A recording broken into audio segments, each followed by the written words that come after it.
My name is Jamie Morrow, and this is my informal assessment strategy assignment for PIDP 3230. I would best describe role-playing as an instructional technique involving a spontaneous acting out of a situation, condition, or circumstances by members of a learning group. Cross and Thomas state effective teachers use a variety of means, some formal and others informal, to determine how much and how well their students are learning. I have chosen role play for my video, and these are the guiding questions I will address in this video. I'll explain the strategy behind role play, in what context the strategy would work best, describe the limitations, some of the advantages, some of the best practices, how to provide feedback to learners, and also get into the reliability and validity of this assessment. I use this strategy as an active learning technique for students to practice the skills that will help them feel more comfortable in a real-world setting. I get to see firsthand the actions of each student through the role play as they progress with their new tools and skills, from lacking confidence and fear to exuding more confidence and positive energy in any situation involving meeting new people. According to Berry and Trapp, this student-centered space can enable learner-oriented assessment, where the design of the task is created for active student learning. Students are actively involved in both self and peer assessment and obtain sustainable formative feedback. Clayton and DeGelis go on to state, students' preparation and class participation increase in modules that use simulations in relations to modules that are taught solely with traditional lecture seminar format. The context. Berry and Trapp argue high-quality learning is situated in a real-life context and simulates the learning activities of the graduate's employment area. Crane and Shadle, as quoted in Clayton and DeGelis, have suggested simulations are best considered as those cases in which students are placed within a reasonable representation of a real environment within which political or social interactions occur. And this is the context where I find best with role play, is that when you put students in the actual situation, they can learn the tools and skills that they can take out into the real world, that they can practice in this kind of a setting, and it sets them up for success in the future.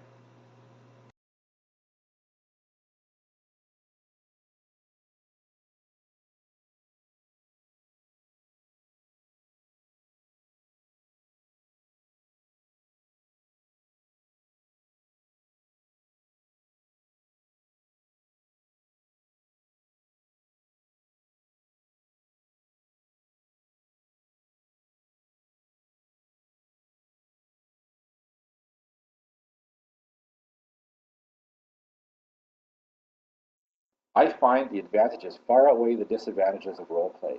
Berry and Trapp go on to say regarding role play, it is designed to increase understanding of real-life human interactions and dynamics. Participants assume someone else's role or place themselves in someone else's situation. Participants undertake authentic tasks in an authentic context. Berry and Trapp continue on with, the task involves substantial interrole interaction with other roles for collaboration, negotiation, and debate. Learning outcomes are accessible and generate opportunities for student reflection, and these characteristics can also aid in setting up face-to-face learning environment of a role play or simulation. This is the biggest advantage of role play. Students get to practice with peers in front of each other. They get to learn how to introduce themselves, how to start conversations. This greatly diminishes their fear of public speaking, and putting themselves out there sets them up for success when they get into the real world in these real situations. Some tips for best practices also come from Berry and Trapp.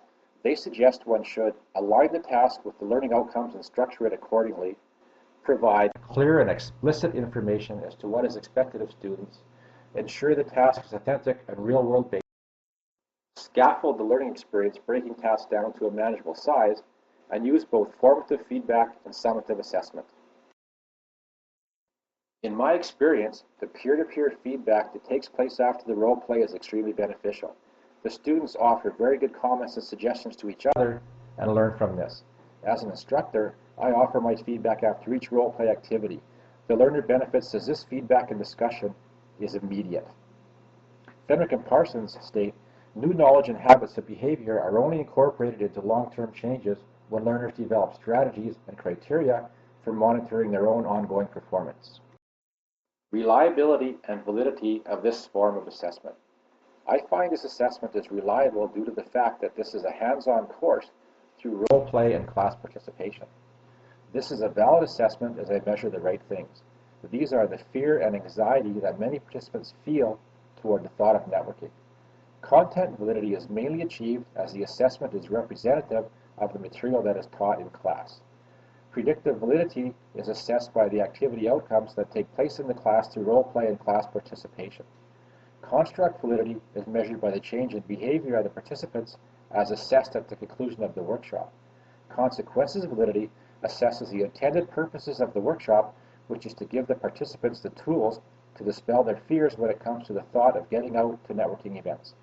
Process validity is assessed as the workshop follows a set flow to allow the participants the opportunity to work through their fears and learn the tools to alleviate this. This presentation is now ended with the references for this session. Thank you for the opportunity to share with you. References.